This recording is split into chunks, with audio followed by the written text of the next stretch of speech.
Hello friends, welcome to my YouTube channel. आज मैं आपको मनी मैनेजमेंट के कुछ इम्पोर्टेंट रूल्स बताऊंगा जिनको फॉलो करके आप मार्केट में लॉन्ग टाइम तक सरवाइव कर सकते हैं। क्योंकि स्टॉक मार्केट में ट्रेडिंग से पैसा कमाने का सपना देखो हर किसी का होता है, लेकिन मार्केट में जो 90% ट्रेडर होते हैं ना, वो आते ही मार्केट में लॉस में चले जाते हैं। इसका सबसे बड़ा कारण यही होता है कि वो सही मनी मैनेजमेंट को फॉलो नहीं कर पाते हैं और मार्केट में इमोशनल डिसीजन के साथ में ट्रेडिंग करते हैं। और मार्केट में अगर आपको लॉस को कंट्रोल में करना है और एक प्रॉफिटेबल ट्रेडर की जर्नी में आपको ऐड होना है, तो आपको सही मनी मैनेजमेंट तो करना ही होगा। इसके बिना आप मार्केट में प्रॉफिटेबल नहीं बन सकते। तो मैं आपको कुछ रूल्स बताता हूँ जिनको फॉलो करके आप मार्केट में प्रॉफिटेबल बन सकते हैं। तो पहला रूल ये है कि आपको अपनी कैपिटल का सही मैनेजमेंट करना होगा। इसमें क्या है कि एक दिन के अंदर आपको अपनी कैपिटल का 5 से 10% ही यूज करना है। और जब आप इंट्राडे ट्रेडिंग करो ना, तो एक ट्रेड के अंदर ज्यादा से ज्यादा 1 से 2% का ही आपको रिस्क लेना है। इससे ज्यादा आपको एक ट्रेड के अंदर रिस्क नहीं लेना। और एक लीवरेज का आपको जितना हो सके उतना कम यूज करना है, क्योंकि लीवरेज का यूज करने से क्या होता है कि आपकी साइकोलॉजी के ऊपर इफेक्ट पड़ता है। फिर आपकी एक ये हैबिट बन जाती है कि इन फ्यूचर जब भी आप ट्रेड करोगे तो लीवरेज लेके ट्रेड करोगे। तो आपको लीवरेज से जितना हो सके बचना है। मैं आपको एक एग्जांपल देता हूँ। मान लो आपके पास में 1 लाख रुपए है। तो आपको एक दिन के अंदर इस कैपिटल को डिवाइड करके ओनली एक दिन के अंदर 10,000 रुपए से ट्रेडिंग करनी है। इससे क्या होगा कि अगर मान लीजिए कोई स्टॉक 5% ऊपर या नीचे की साइड चला जाता है, तो इसमें आपको ओनली फॉर 500 रुपीज का रिस्क रहेगा, इससे ज्यादा नहीं। इसका फायदा क्या है?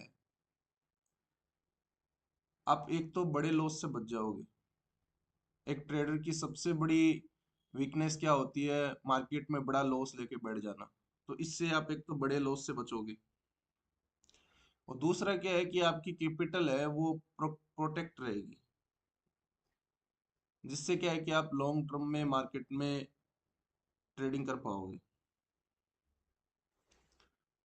दूसरा पॉइंट ये आ जाता है कि आपको मार्केट में हमेशा रिस्क टू रिवॉर्ड रेशियो को फॉलो करना है।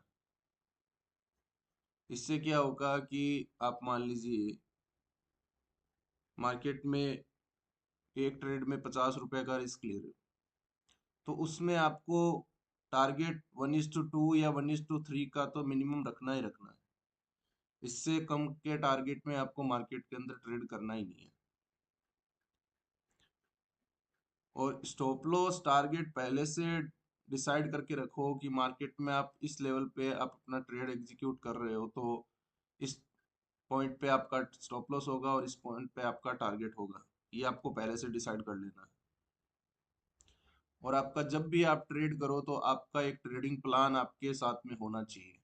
विदाउट ट्रेडिंग प्लान आपको मार्केट में ट्रेड नहीं करना है। एग्जाम्पल के लिए मान लीजिए आपके पास में आपने 100 रुपए, मान लीजिए 100 रुपए के ऊपर आपने एक स्टॉक खरीदा है और स्टॉप लॉस 98 रुपए का रखा है। तो इस ट्रेड में आपका रिस्क कितना हुआ? 2 रुपए। तो आपका टारगेट प्राइस जो है वो कम से कम 104 रुपए के आसपास होना चाहिए। इसमें क्या होगा कि 4 रुपए का आपका प्रॉफिट हो गया।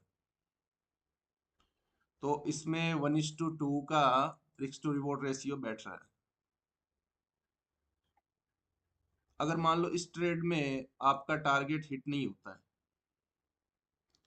और स्टॉप लॉस हिट हो जाता है, तो उस ट्रेड में आपको बाहर निकल जाना है। उस ट्रेड में वापस आपको उस ट्रेड के साथ में जबरदस्ती नहीं करनी है, उस ट्रेड को आपको क्लोज कर देना है। इससे आपको फायदा क्या होगा? इससे क्या होगा कि एक ट्रेड में आपको मान लीजिए लॉस हुआ है, तो नेक्स्ट ट्रेड में अगर आप 1:2 या 1:3 का टारगेट रखोगे, तो जो पहले ट्रेड का जो लॉस है वो आपका सेकंड ट्रेड में कवर हो जाएगा। इससे लॉन्ग टर्म में आप मार्केट में सरवाइव कर पाओगे और मार्केट को अच्छे से एनालाइज करने में आपको हेल्प होगी। तीसरा पॉइंट ये है, आपको पोजीशन साइजिंग को मार्केट में हमेशा सही रखना है। क्योंकि कई ट्रेडर क्या होते हैं कि उनकी रिस्क कैपेसिटी के हिसाब से वो ट्रेड नहीं करते और मार्केट में बहुत ज़्यादा क्वांटिटी लेकर बैठ जाते हैं, जिससे मार्केट अगर 1-2 रुपए भी ऊपर नीचे होता है तो उनकी साइकोलॉजी सही से वर्क नहीं करती। इसके कारण ज़्यादातर ट्रेडर हैं वो लॉस में रहते हैं। तो इसके लिए अपन क्या कर सकते हैं? इसके लिए हर ट्रेड के अंदर अपनी कैपिटल का 2% से ज़्यादा आपको रिस्क लेना ही नहीं है। उस हिसाब से आप अपनी कैपिटल, अपनी पोजीशन साइजिंग को डिसाइड कर सकते हैं।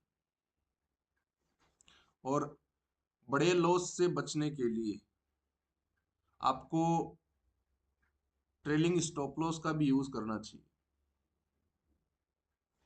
एग्जाम्पल के लिए आपके पास में मान लीजिए 1 लाख रुपए है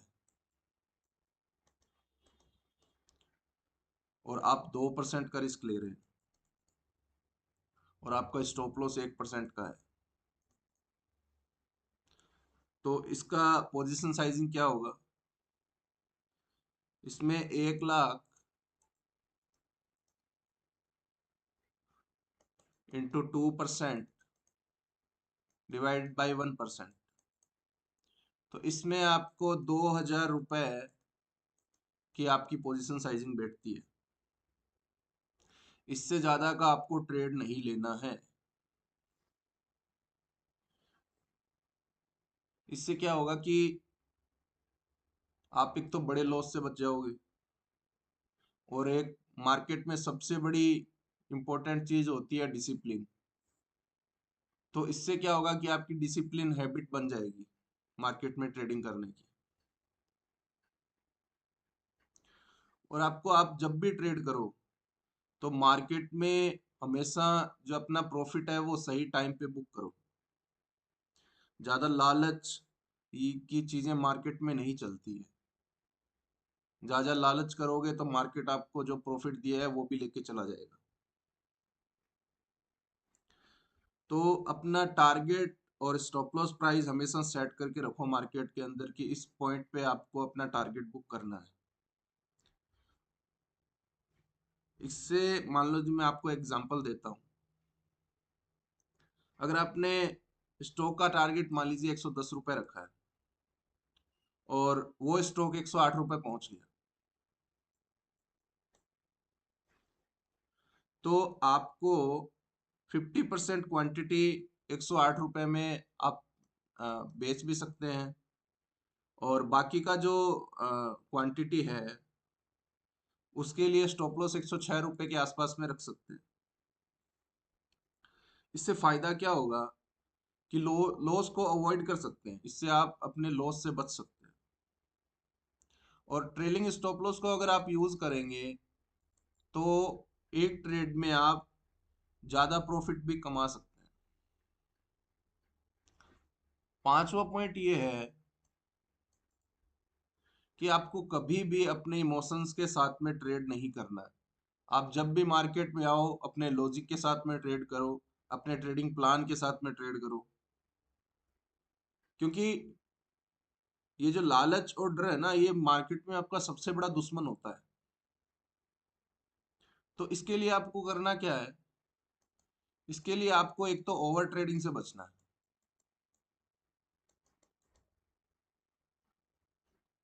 आपको मार्केट में ओवर ट्रेडिंग से बचना है और दिन में ज्यादा से ज्यादा 2 से 3 ट्रेड मैक्सिमम, इससे ज्यादा आपको मार्केट के अंदर ट्रेड नहीं लेने। और फोमो में ट्रेडिंग तो आपको बिल्कुल भी नहीं करनी है, इससे आपको जितना हो सके बचना है। फोमो क्या होता है? मान लीजिए किसी स्टॉक में अचानक प्राइस बढ़ रहा है, तो अब कभी नए ट्रेडर क्या होते हैं कि बिना प्लानिंग के उस ट्रेड में एंटर कर जाते हैं और उनको लॉस हो जाता है। ये होती है फोमो ट्रेडिंग। इसके अंदर आपको बिल्कुल भी नहीं फंसना है।